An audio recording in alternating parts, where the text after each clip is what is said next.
Hi, everyone, and welcome to today's nutrition class. Today we have registered dietitian Judy Palken, and she's going to be teaching us about healthy planet eating, which will involve making sustainable and ethical food choices that benefit not only us, but the planet. Judy is a registered dietitian who provides the information and guidance to help you make effective and healthful dietary changes.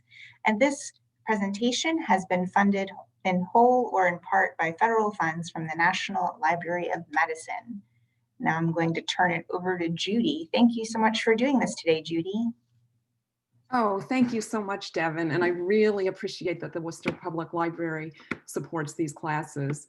And it's really good to be with all of you here at the Worcester Public Library. So I'm going to start by just going ahead and sharing my screen.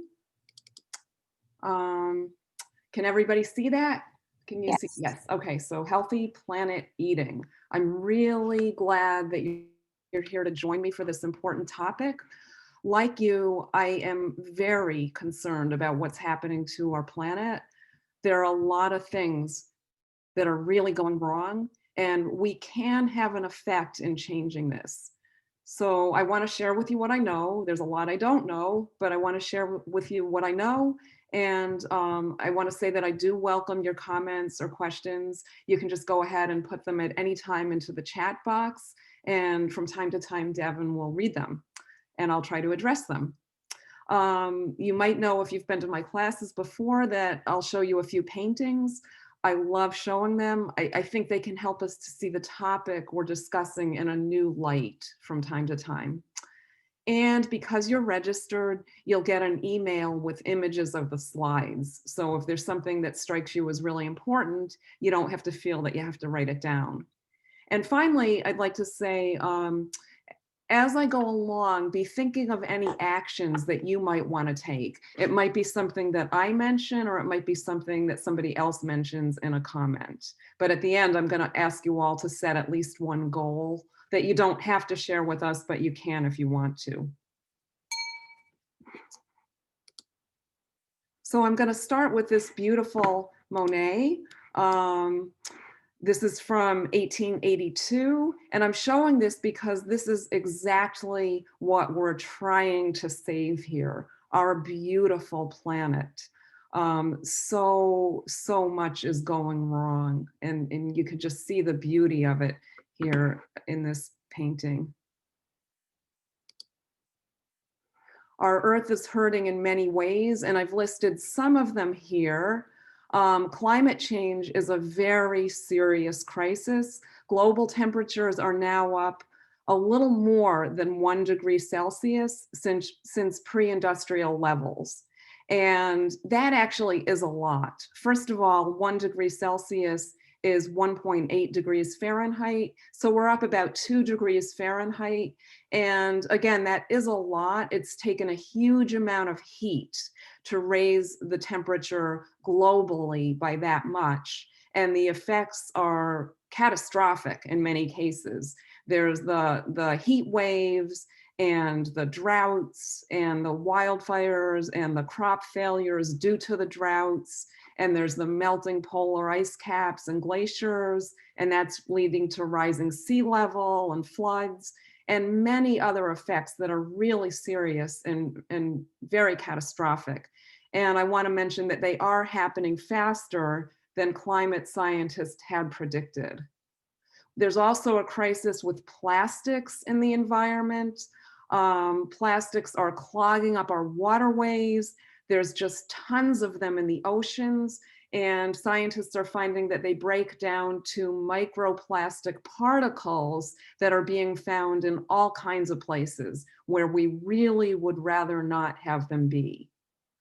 In many places, our water is polluted with chemical pesticides and fertilizers, and the soil has become degraded.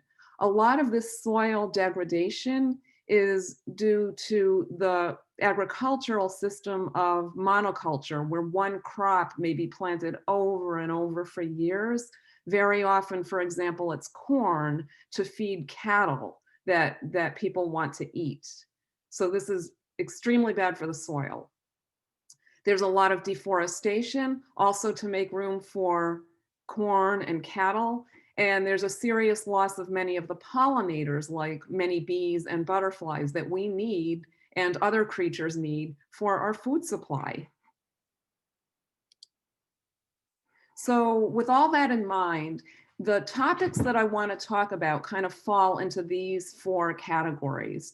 I want to talk about slanting towards plants, in other words, eating more plant-based. I want to talk about shopping sustainably. I want to talk about reducing food waste and reducing non-food waste as it pertains to our food choices and the things we buy in the grocery store. So we can all make sustainable and ethical food choices every day. First of all, slanting towards plants. And what that means is just choosing more plant foods and less animal foods. So that would mean that hopefully we're choosing a lot of fruits and vegetables, grains, legumes, nuts and seeds, seaweed, and I like to say also mushrooms. Mushrooms are not technically a plant, but nutritionally they're like a plant, so we can put them with them. And this, this is a short list, except actually it encompasses hundreds, if not thousands, of different foods that we can combine in many different ways. So if you are concerned about climate change, if you're concerned about finite resources to feed a growing population, and the last figure I saw was from last March, we're up to something like 7.8 billion. It's just, and growing fast, the world population. And if you're concerned over treatment of animals on factory farms, you can help and you can make a difference with all this by choosing a plant-based diet. Plants do have a lower environmental impact than animal products. Fewer natural resources are used to grow plants as compared to animals for food. Greenhouse gas emissions are lower for growing plants than producing animals for food. There's less use of pesticides, chemical fertilizers, and fuel, and there's less pollution of water with plant foods. Beef and lamb are particularly problematic. We can safely say that the US meat industry contributes a lot to the degradation of land and water, to deforestation, and to a warming planet. Livestock production requires large amounts of grain. About 45% of the grain produced and used in the US is used to feed animals that we go on to eat. Now, if a large part of that grain was just fed to people, there would be a lot less food insecurity and a lot less hunger and a lot less damage to the planet. And finally, cattle and sheep produce a lot of methane. Now, methane, you may know, is a potent greenhouse gas, much more serious than CO2. More CO2 is produced in the burning of fossil fuels, but methane is a much more potent greenhouse gas.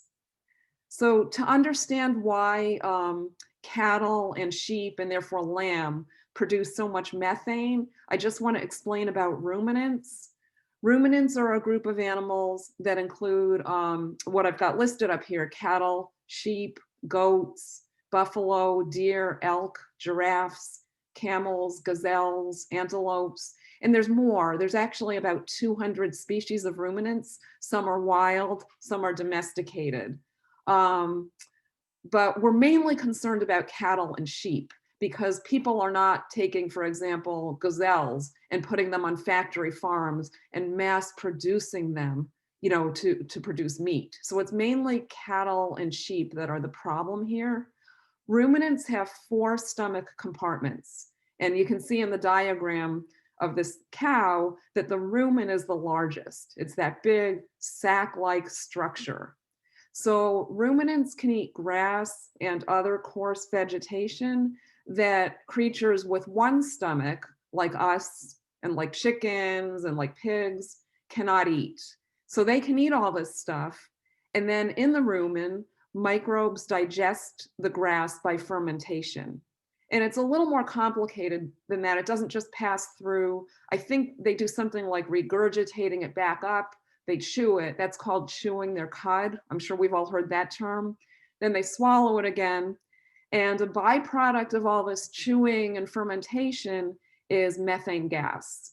Most of it comes out in the form of belching, but it also, yes, does come out the other end. Either way, it's bad for the environment. And I just want to show you this chart.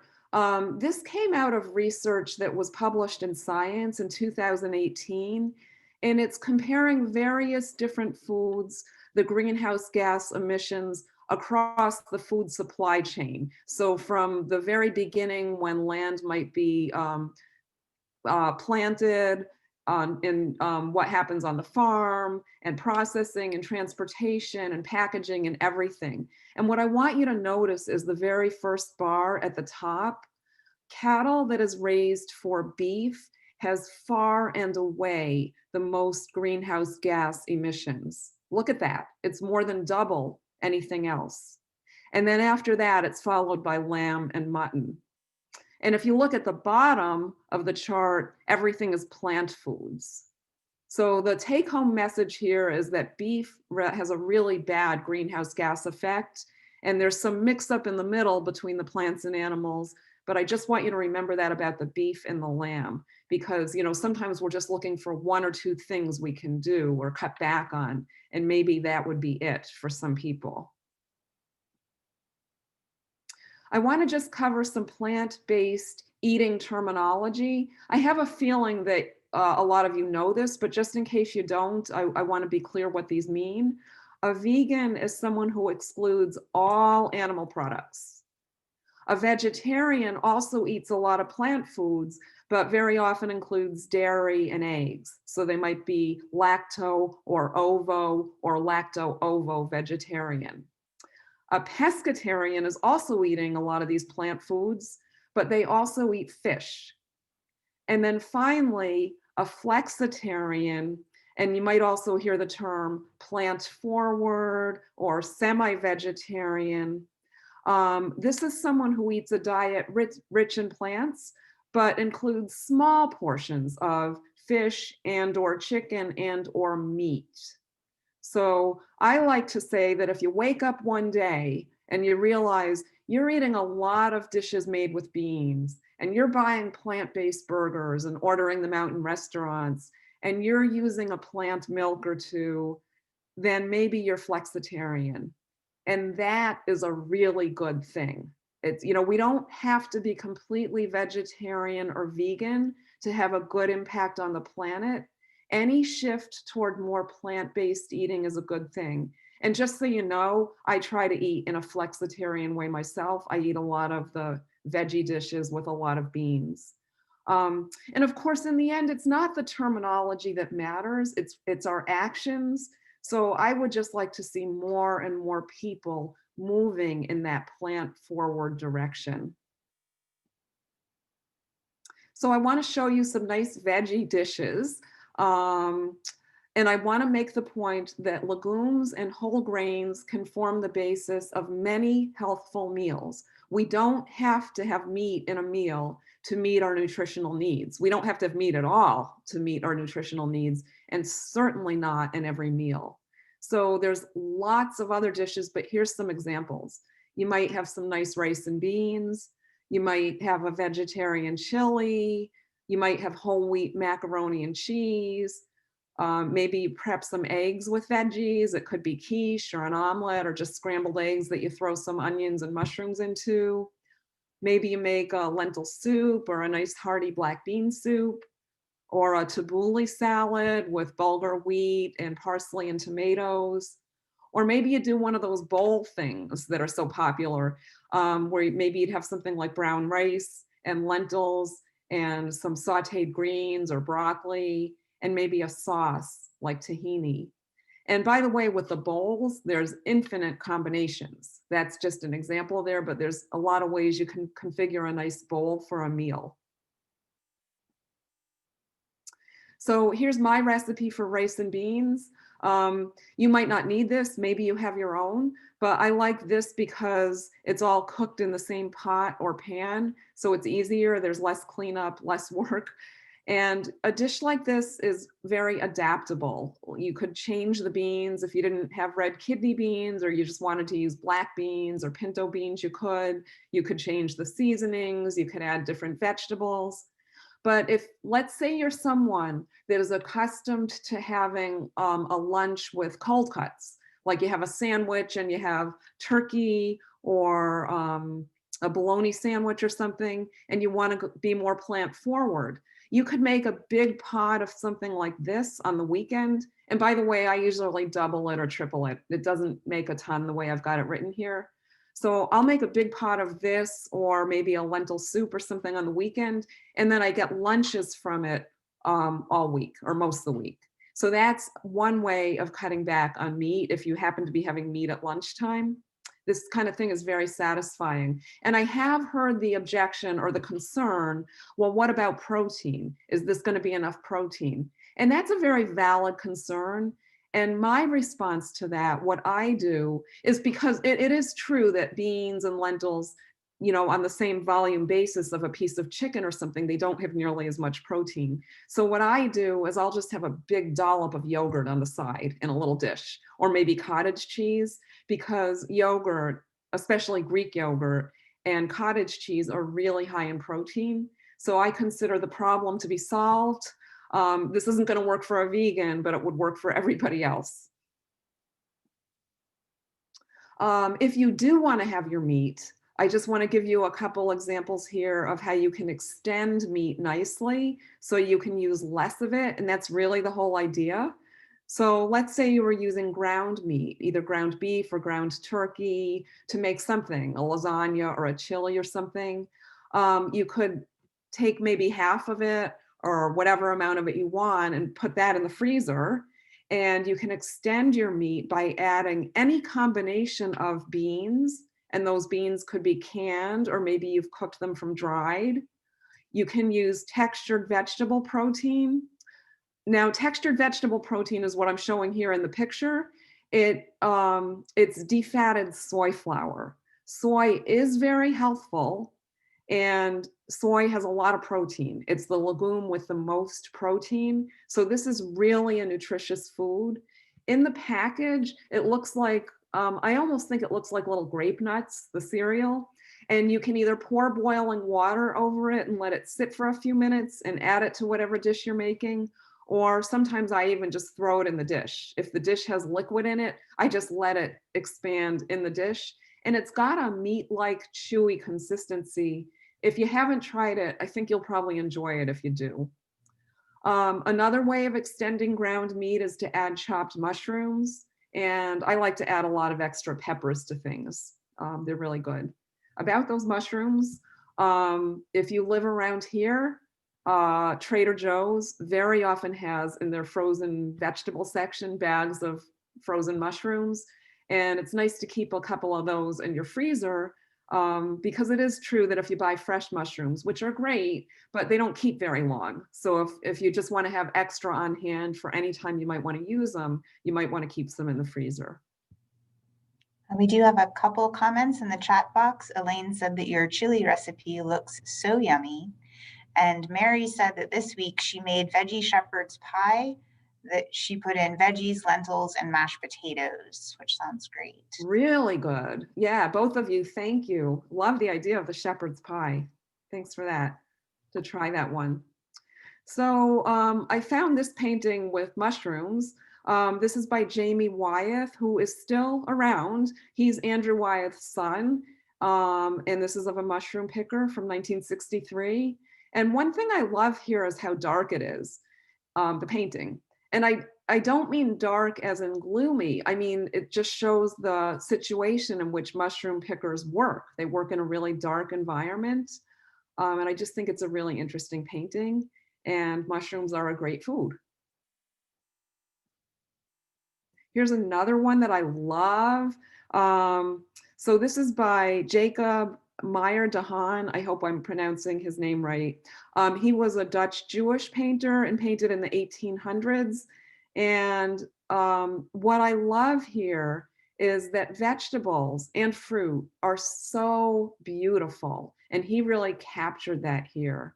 I think even with the kind of muted color palette, they just look really beautiful. So it's nice when you're enjoying eating them to also enjoy how beautiful they are.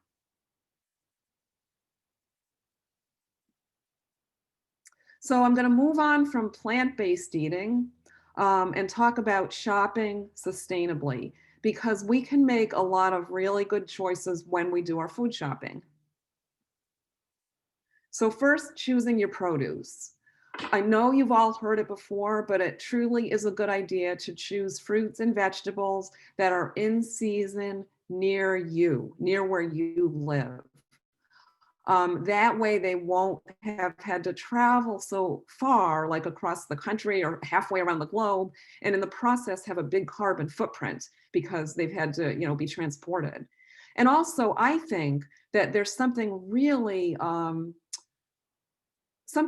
nice in having fruits and vegetables in season, and having, like, for example, apples and winter squash in the fall and winter, and saving the peaches and plums till the summer. It gives a nice rhythm to the year, and it gives us something to look forward to rather than just having all of them anytime, which, yes, we can do, but for the environment, it's certainly better not to. It's also really good to support our local farms and other food producers. You can go to farm stands, or you might want to consider joining a CSA, which you may know stands for Community Supported Agriculture. So this is a way to buy local seasonal food directly from a farmer near you. What you do as a consumer is you purchase a share. This is also called a membership. And then every week throughout the season, like it's usually the summer, you get a box of seasonal produce. You generally don't get to pick. It's whatever they're growing that week, growing and harvesting. But I think that's kind of neat because it might cause you to try something that you never tried before, or that you think you don't like, but you give it a try and you find out it's not so bad after all. A lot of times the shares are really big. People say it's much more than their family can use, especially if it's a small family. But a lot of these places allow you to buy a half share, or you could share the share with a friend or a neighbor. So it's a really great thing to try. And then finally, if you just want to shop at the supermarkets, a lot of supermarkets sell local foods. I will see in my Wegmans and my Stop and Shop, I'll see signs in produce saying these apples are local, this corn is local. So it's always a good idea to choose those. Um, Devin, is someone in the waiting room? It looks like. I've got the There message. is, but they have a suspicious name, Okay. so I'm hesitant to let them in. Okay. Okay. That's fine. I just didn't know if you had seen it. Okay. Yeah. Okay, so I want to move on and encourage you to choose ugly produce. So this is a whole big movement. Ugly produce is the term that we give to produce like this poor pear. They might be misshapen, they might have blemishes, often they're small, but they're completely edible. But we know that a lot of people would just toss this pear in the garbage, or it would end up left behind in the produce department and it would get tossed in the garbage there. And this is tragic because, then it ends up in a landfill, and there's hungry people. So, you could just take a paring knife and cut off that, the blemishes that seem to be significant. And of course, if it's not good, once you open it up, then you wouldn't want to eat it. But in general, produce like this can be eaten. And I want to mention it doesn't always get wasted. So if you're a salsa company or you're a tomato sauce company, you're choosing the ugly produce, you're getting it and you're making it into other food, which is fantastic. But a lot of it does get wasted. So it's really good that there's this ugly produce movement, and we can all try to, there are companies that will deliver ugly produce to you, or you can just make a point of not thinking that we all have to have the most pristine, perfect produce. That's an American thing. Americans demand perfect produce, but it's just a way of thinking. I love this painting by James Peale. I'm sure he wasn't thinking ugly produce when he painted it. James Peale was an American painter in the 1800s, but check out the apples, especially the apple on the table. Look at that. And again, that's an example of something that would likely end up in the garbage for a lot of people. And about this painting, I just want to say, wow, such detail. He did such a good job. It almost looks like he took a picture.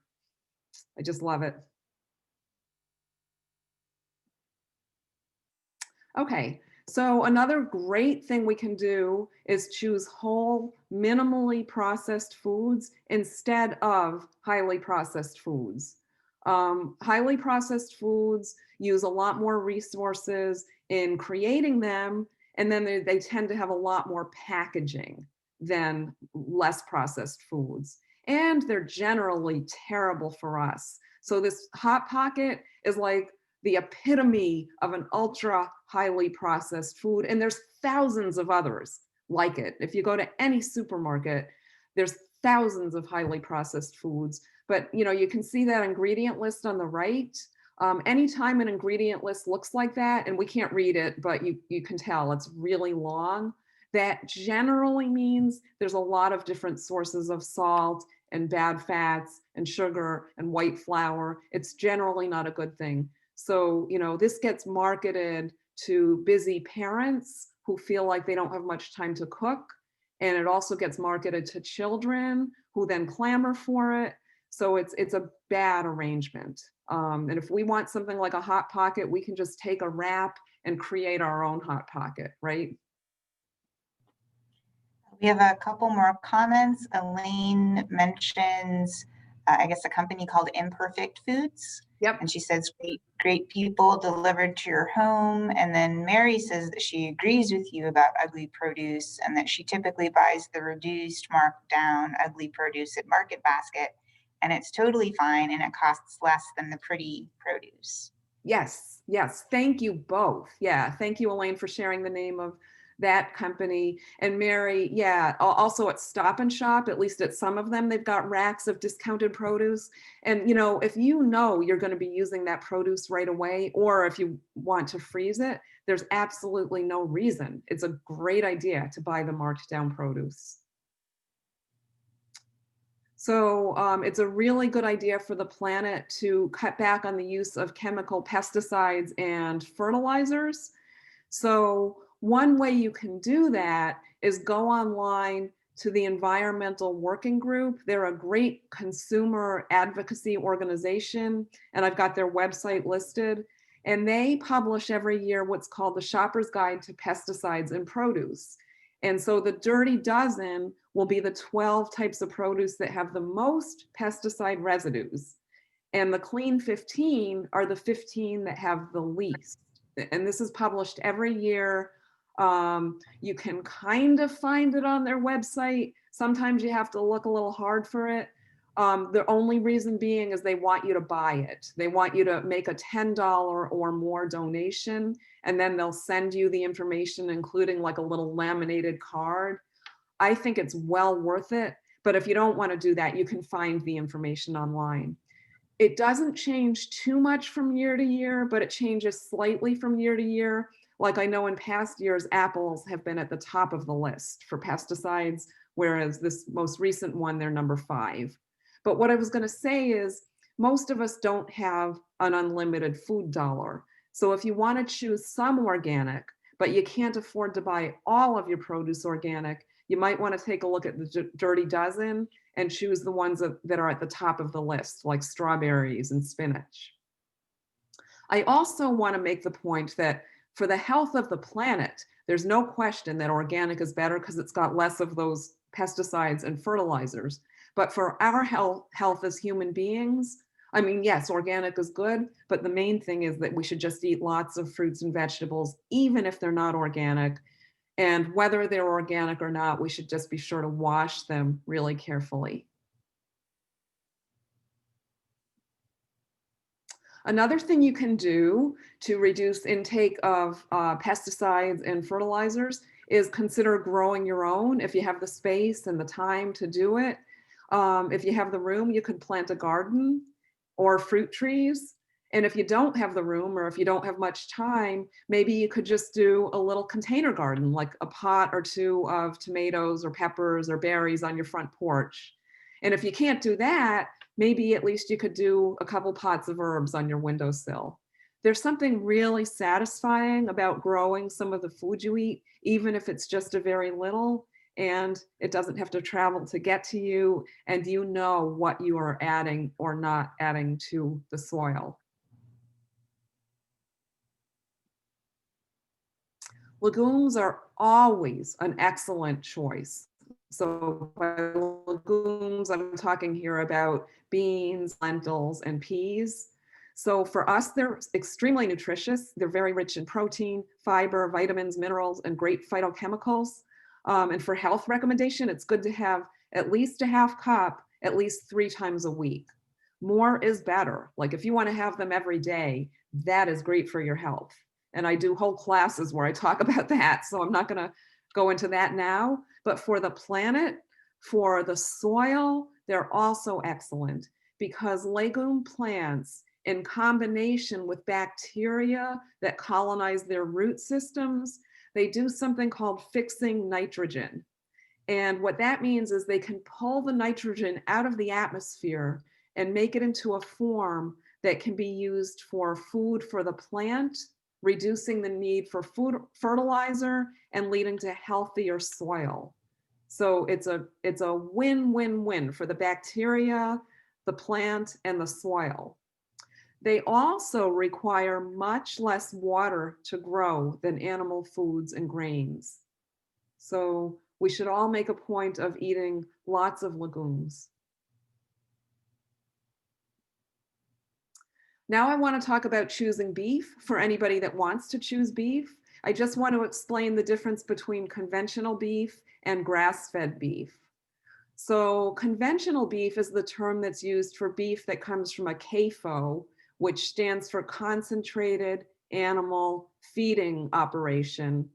And these are also referred to commonly as factory farms. And these cattle are fed corn. And again, cattle have not evolved to eat corn. Maybe I didn't say that, but I'm saying it now. They have evolved to eat grass and things like that. So they get a lot of ulcers and then they have to be treated with antibiotics and they don't feel well. Their life on a CAFO is frankly miserable. They're taken away from their mothers at a really young age and they have to spend most of their life just standing still. They are not given room to move.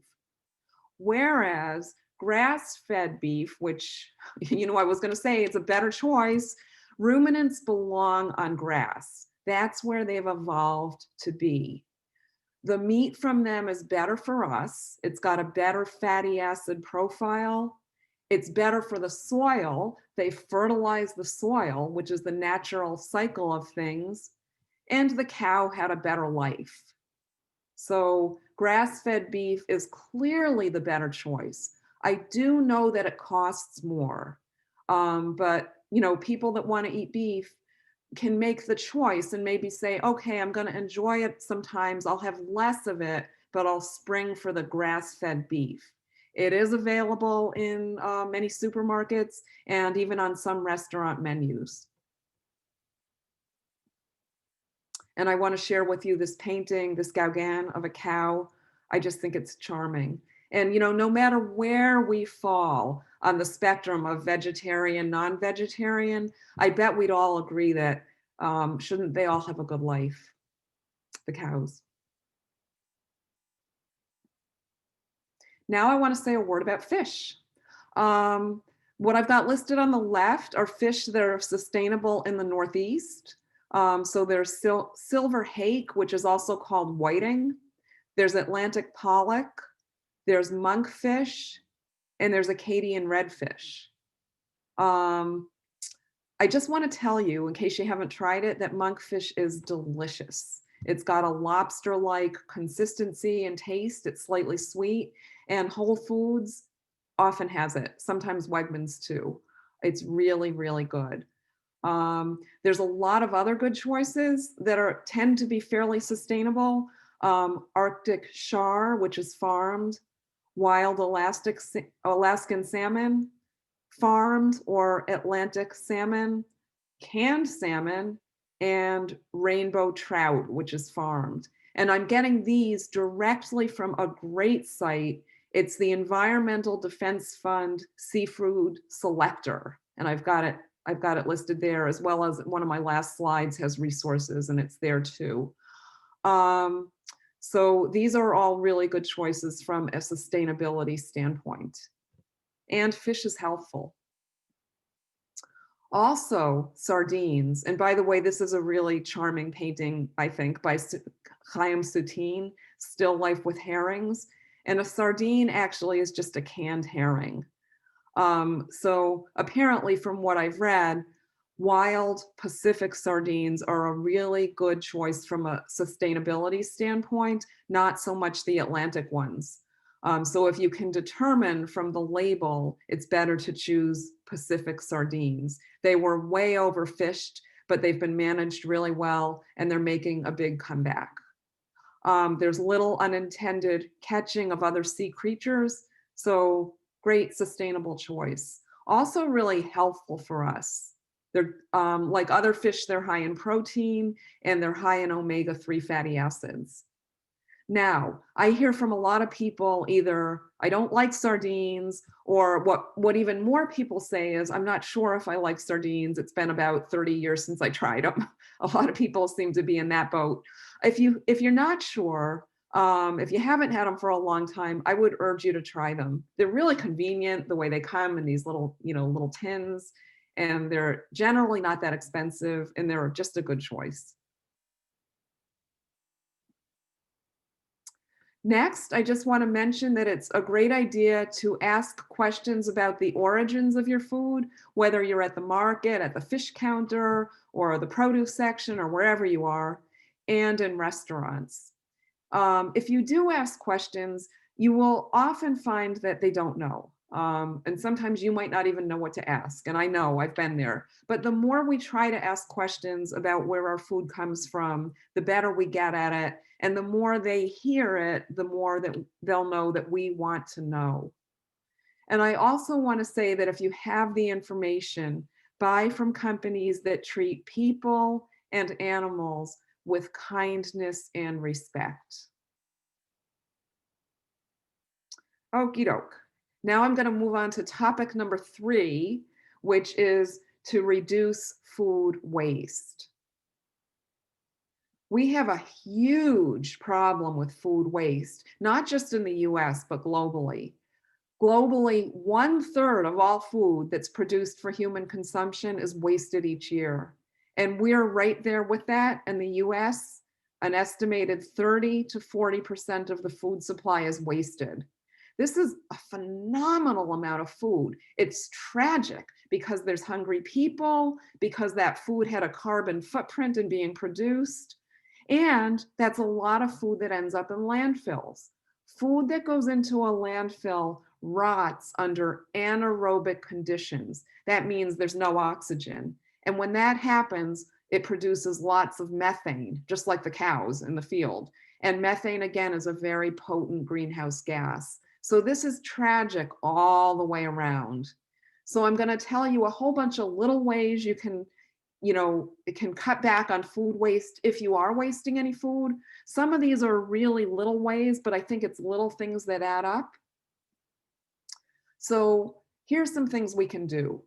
Before you go shopping, take inventory of your pantry and fridge, and maybe you can find some forgotten items so you don't need to buy so much. You'll save money, and then maybe you won't replicate, produce or something and get more than you need. Maybe you're already really organized and you keep a shopping list and you know what you have, but not everybody is. So it's a really good idea to try to stay on top of it. If you have leftovers, eat them or freeze them. It's that simple.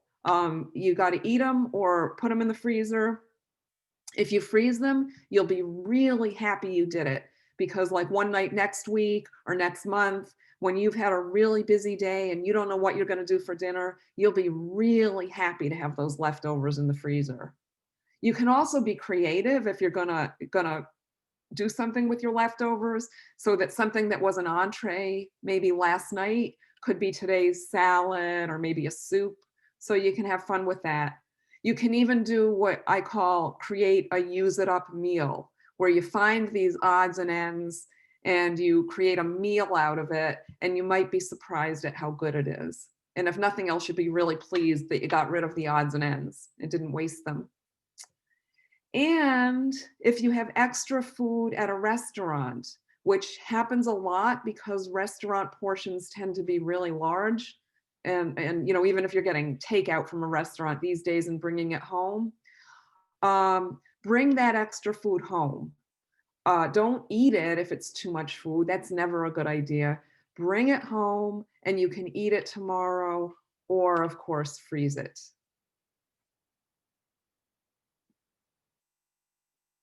What about food that seems to be on its way out? And this happens to all of us. If you find food like that in the fridge, like with me, it's often a lemon or maybe a pepper. I tend to buy a lot of those because I like to use them in cooking. And sometimes I might buy too much and I'll open the drawer and there they are. If you find things like that, place them front and center on a shelf in your fridge. You might even want to take a sticky note and put it on that pepper or whatever it is and say, use first. And that way it doesn't get wasted. If you have wilting lettuce and celery, they can come right back. You can revive them in ice water. It's amazing. They just absorb some of the fluid. If you have a lot of vegetables that don't seem like they're going to make it another 24 hours, you can grill them or saute them with herbs and then add them to tomato sauce, either a can or a jar of pasta sauce, and make a rich marinara sauce, which you will be really happy to have. And of course, with that marinara sauce, if you're not going to eat it right away, then you want to freeze it. And then finally, if you have fruit that seems to be on its way out, freeze it for use in smoothies. This works extremely well with berries, melon, orange segments, grapes, pineapple chunks, and banana slices, and probably lots of other fruits.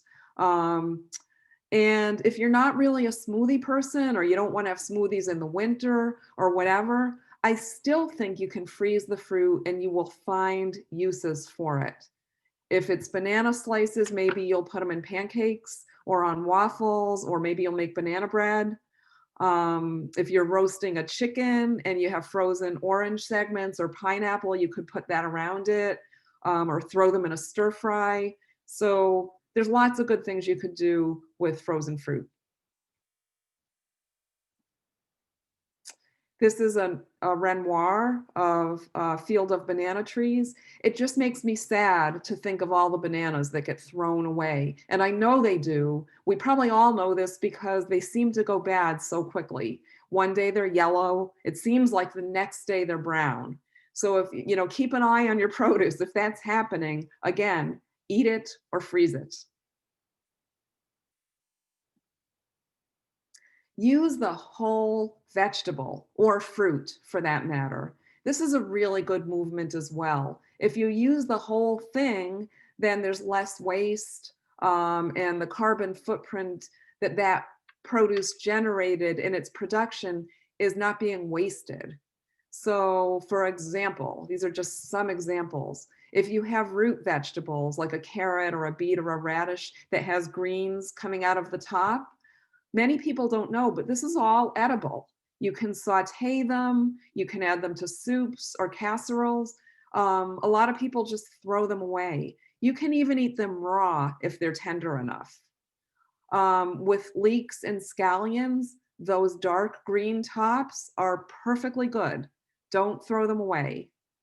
With fennel, recipes for fennel very often call for just the bulb, the white part, but the fronds and the stems have a really nice anise flavor, that kind of licorice flavor, so you can enjoy that. Broccoli stems, if you're not going to cook them, you can slice them into a salad, or you can just munch on them for a snack, or you could save them for a stir fry. The leafy tops of strawberries, if you're washing and cutting up fresh strawberries, what I do with those leafy tops is I freeze them. I put them in a little bowl, I put them in the freezer, and they go into smoothies. And it's just another way of getting dark greens into a smoothie. And we all know that's a good thing. The more dark greens in our life, the better. And then finally with squash, winter squash, you can eat the seeds, you can roast the seeds and eat them, and you can eat the skin unless it's just too tough to enjoy, but it is edible. A lot of times, the only time in the year when people might eat squash seeds are when they're carving that pumpkin into a jack-o'-lantern in October and they roast the seeds. But a pumpkin is just another winter squash. So you can do this with butternut squash or acorn squash or any squash and roast the seeds. And seeds are very nutritious. We do have a few comments. Mary says that she thinks a good documentary to watch about food waste is Just Eat It from 2014. Yep. She says it helped reshape how she thinks about food and food waste. And then Emily said, I sometimes use leftover frozen fruit to make jam. That's a great idea. Oh, that's great. You're way ahead of me. Yeah, she said she mixes frozen berries and chia seeds. That's a really good idea. Yeah, that's a great idea. Fantastic. And then Nalene says that The Biggest Little Farm is another great movie to watch.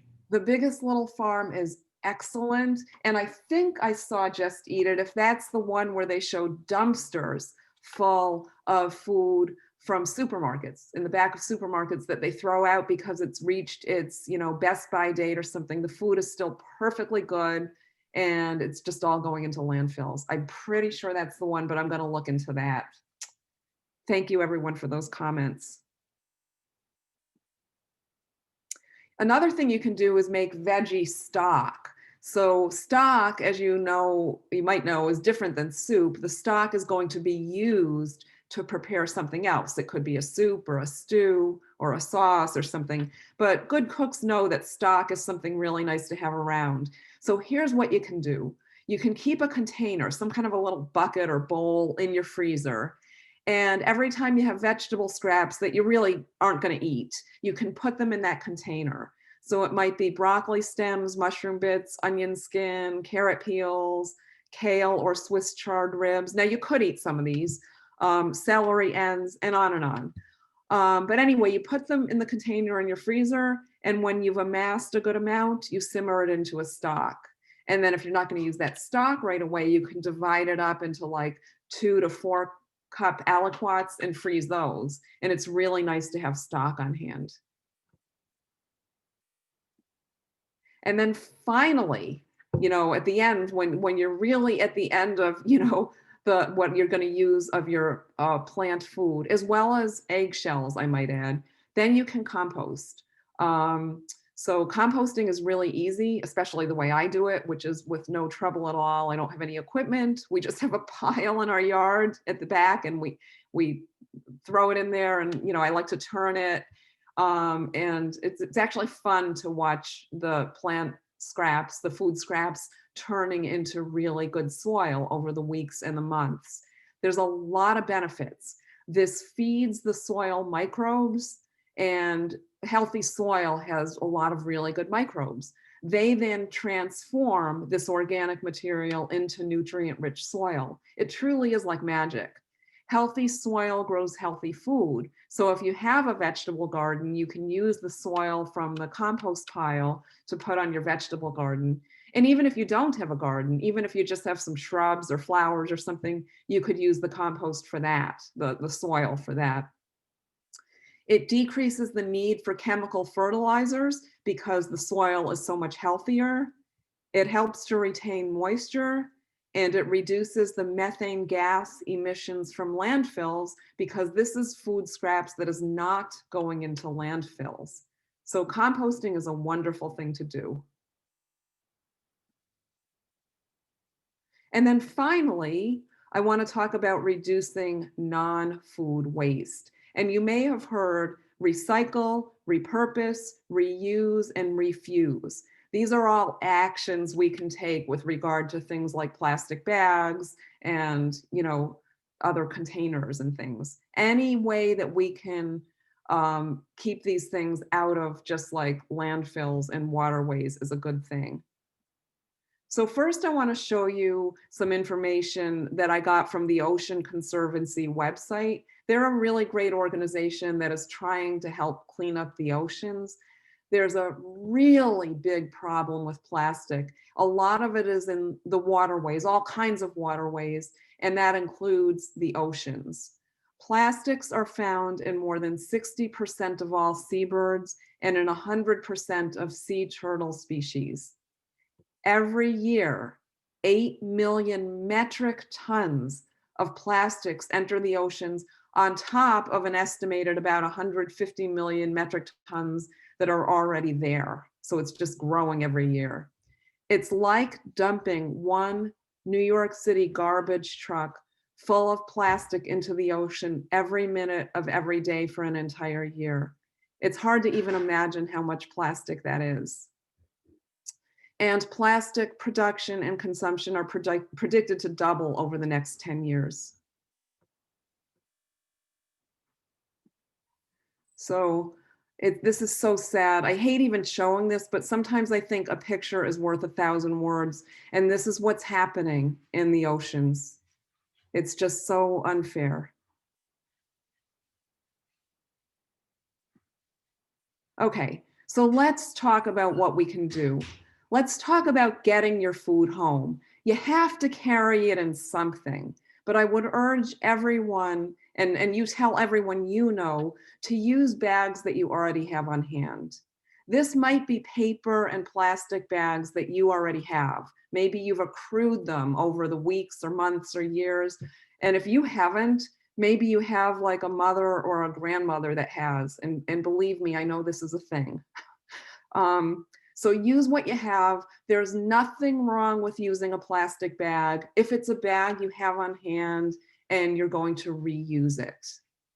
Maybe you've got freebie bags. Maybe you ran a race at some point and they gave you stuff in a big bag, or maybe you bought cosmetics at the Lancome counter and they gave you a big tote bag with makeup in it, or maybe you've got a beach bag. But go around your house and round up what bags you have. And only then, if you don't have bags, then it's a good idea to purchase reusable bags. But we should try to use what we have. We have a couple comments. Mary says that a good documentary to watch about plastic waste is called Plastic China from 2016. Thank you. And then Elaine says that she just found a laundry detergent that's not in plastic bottles, it's in cardboard. They come in strips and they're amazing.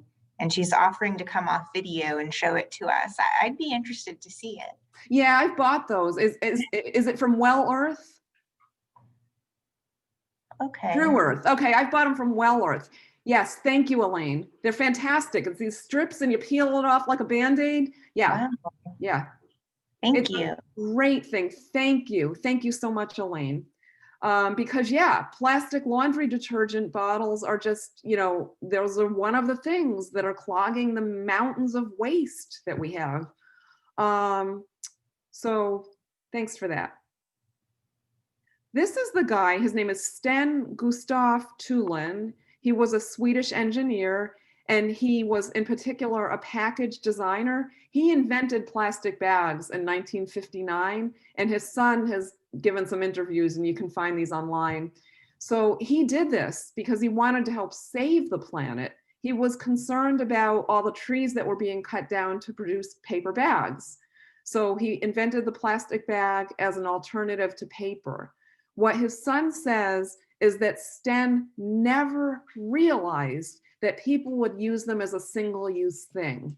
He envisioned it as something that people would carry with them and use over and over and over. And he did that. He always carried one folded up in his pocket and used it over and over.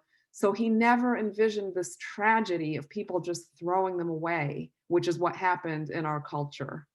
Many people are now not doing that, fortunately, but I'm sure a lot still are.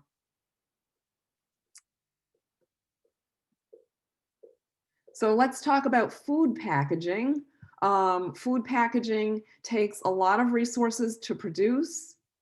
It creates mountains of waste in the landfills, just lying by the side of the road.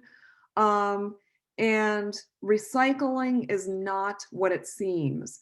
Maybe you're someone who tries to recycle every little thing you can, and I'm right there with you. But what I am learning is that very little of what we recycle is actually getting recycled. It's the most effective with metals, but a lot of what we recycle ends up in landfills, in waterways.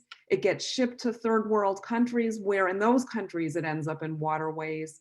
With plastics, the estimate is something like less than 10% of what we recycle. And I don't have an exact figure, but it's something like that. So again, it's awful, and people are being deluded just by thinking, oh, because I can buy these water bottles, but as long as I recycle them, it's okay. It's not. So let's all try to vote for less packaging with our wallet. If you have a choice, go for the item like those laundry strips that Elaine showed us that don't have the plastic packaging, or any kind of packaging for that matter. So here's a painting that I just love. This is by Janet Fish, who's a contemporary American artist. She's also still alive. And I'm only saying that because so many of the paintings I show are by artists that are not still with us, but she is, and she's really talented with painting clear substances like this plastic wrap here or glass. She does a really great job with. So I love the painting, but what I want to say is if you have a choice to choose, the peaches that are not in any kind of a container, and you put them in your own reusable bag. Many resources that we have can be reused. What I have been finding this past, year or so is that plastic wrap can be rinsed and draped to dry, drape it over something. I'm using less and less plastic wrap. My goal is to never use up what I have in the house now and just totally get off of it. But on the rare times when I do use it, I find that I can just rinse it and drape it to dry and reuse it. Of course, you're not going to want to do that if it was wrapped around raw chicken, but if it was just covering a bowl of berries or something, there's no reason why you can't reuse it. Same exact thing for aluminum foil. This next one I love.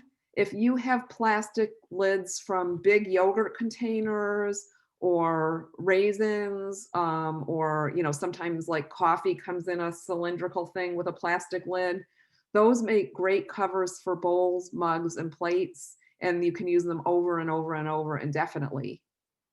Boxes, like if you had a sturdy pasta box or cereal box, maybe it could be used for mailing items. The rubber bands that they put around things like cherry tomatoes can be reused, and glass jars can be used for other foods. So like if you have a glass jar from wheat germ or peanut butter, you might use it to store dried beans in or something like that.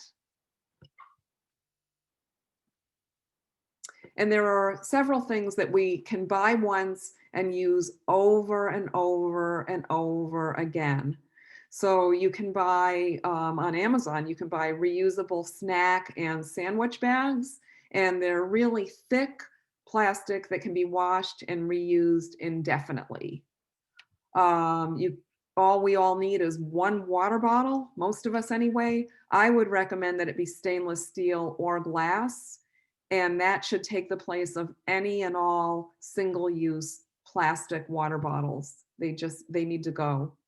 And if you do have a Keurig, you don't have to buy those reusable K-cups that are plastic and go in the garbage. You can buy one time, there's a plastic permanent K-cup that you unscrew the lid from, you put your own coffee or tea in, and then you never have to buy those single-use K-cups.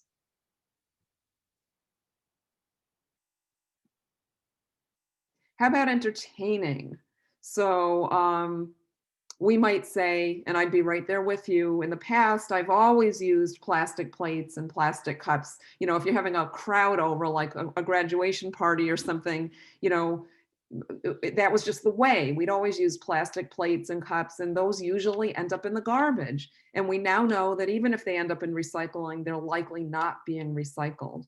So instead, you can buy compostable plates and cups that are made out of plant-based material. They're not petroleum-based. They take a long time to compost. And I know this because I bought some and I tried putting a couple pieces in my compost pile, and they're taking a long time, but I do believe they are composting. A better way to use them is just treat them like casual dishes and just wash them. You can wash them, the cups anyway, they look like plastic, but they're not. You can wash them and reuse them. Or we can just use our own dishes. We all have dishes. We can just use our dishes and get away from this culture of thinking that we have to have things be extremely easy and just throw them away. We do have another comment. Mary says there's, I think, a book called The Cheapskate Next Door by Jeff Yeager. Oh, It's I love about that. how to spend less or, live below one's means, but she thinks it may help reduce food and non-food waste, help reshape how we spend our money and or what we throw away or what could be repurposed. I do also want to mention I pasted 3 links in the chat box a few minutes ago. The first one's a survey. Please complete the survey and let us know what you thought about today's program. The library and Judy always appreciates your feedback.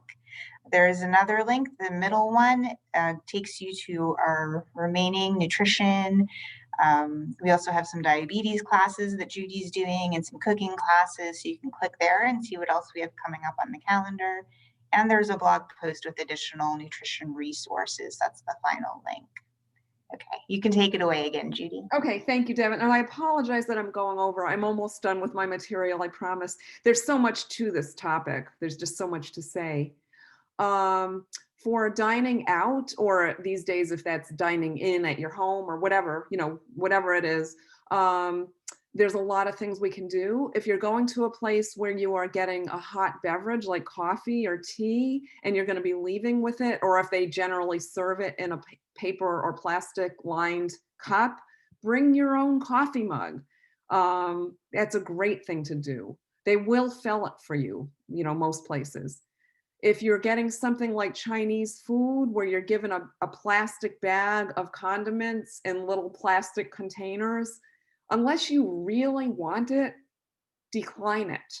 Or maybe if there's one thing you want, like you just want the duck sauce, but you don't want the 3 other sauces, maybe you could just ask for that, because I feel certain that for most people, that entire bag of plastic and plastic just goes in the garbage. And it's really bad. If you're going out to eat and you're fairly sure that there's going to be leftovers, rather than using their container, bring your own container for leftovers. Some places have paper cartons, but it seems like more places still have plastic and styrofoam containers, and those are really bad.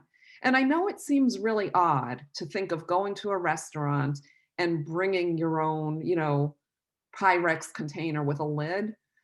But what I would say to that is we are in desperate times. Like there's a crises going on here. So once I get back to going out to eat, I'm going to have no problem with that. You can decline anything, decline straws, decline stirrers. This is going to sound like no straw, please.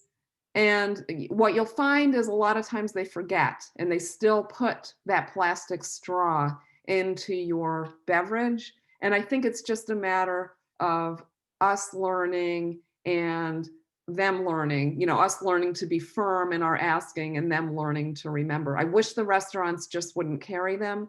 And I know that many people have either stainless steel straws, and I know that paper straws are better than plastic. What I personally have found is I just don't need a straw anymore. And I'm someone who spent my entire life putting a straw in everything until I found out about how bad they were. And, I just find that I don't need it, but, everyone can find their own solution. And finally, I would really advise you to carry a spork. A spork is what's pictured here. It's a combination fork, knife, spoon. While it's made out of plastic, it's going to last you forever. So it's not a throwaway thing, and therefore you're avoiding single-use plasticware. And I just want to make the point regarding everything I've talked about is we must generate political will to find solutions to our environmental problems, the climate crisis, the plastics, and all the other things that are going on. We can't solve these problems on our own as individuals, even if we did everything that we've talked about here. We need our elected officials to get more involved and to pass legislation to help save our environment. So to generate political will, you need to contact your elected officials. And by that, I mean senators and representatives, both at the state and the federal level, and stay in touch with them. Contact them on a regular basis about your concerns about the environment, because if they don't hear from us, they don't know how important it is to us. So even during the COVID crisis, even during whatever other crisis we're in, I think it's a really good idea to contact them about once a month and let them know. You don't talk to them, you talk to their staffers, or you leave a message, or you send an email, but let them know your environmental concerns. We can't do it without them. And we need to advocate for policies that protect our planet. Another painting. This is a Pissarro, impressionist, post-impressionist, French-Danish painter. Just look how beautiful our planet is, and this walnut tree. So, healthy planet equals healthy us. We cannot be healthy long-term without having a healthy planet. And neither can the other creatures and the plants on this planet. We're all in this together. So I'd like you to think about and maybe write down on something what actions you will take. If you want to put any of this into the chat box, you can, but even if not, just please give it some thought and please talk to other people about it and spread the word.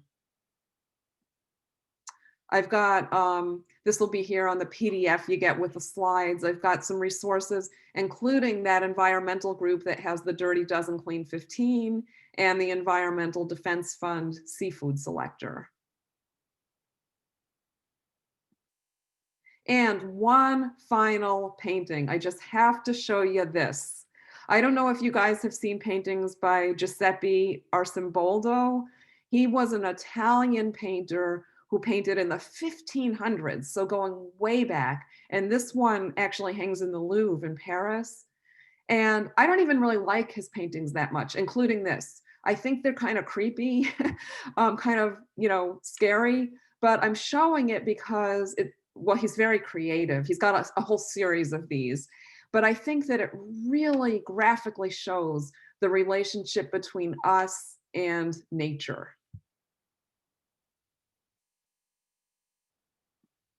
And with that, I thank you very much for coming, and I'm happy to try to answer any more questions or hear any more comments if there are any. And thank you so much for listening to me.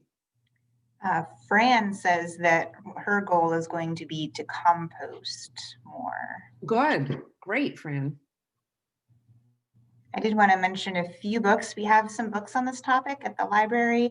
Can you see me, or can people only see Judy? I can see you. I don't know if that helps. So here's one called The Reducitarian Solution, and that's by Brian Cateman. So this is all about, how changing what you eat can help the planet.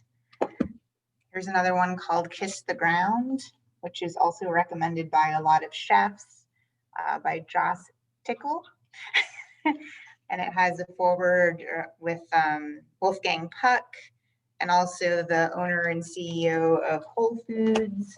And here's one from National Geographic called The Green Guide. So this covers a lot of different things, not just the stuff that Judy might have mentioned today, but it's about best practices for nurturing your health, your family, your environment, eco-friendly quick tips, and how daily decisions impact the planet. we have other books too. If you just go to the library website and type in the search box the name of Judy's program today, Healthy Planet Eating, you'll get a whole list. I don't see any questions. There is a thank you from Judy. Sorry, thank you from Elaine to Judy. Oh, thank you, Elaine. And Emily says thank you as well. She also says her goal is to reduce waste from packaging in addition to reducing her actual food waste. Fantastic. Thank I'm you. really excited to find that laundry detergent. I think that's going to be one of my goals. Yeah, Elaine, I'm so glad you brought that up.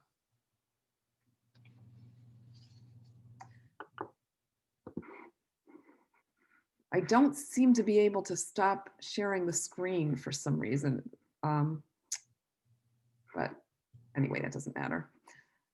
But I thank everybody for coming, and I hope you enjoy the rest of your day very much. Yeah, everyone have a great weekend, and don't forget to check out Judy's upcoming programs on our calendar online. Thanks, Devin. Take care. You too, everyone. Have a good day. Bye.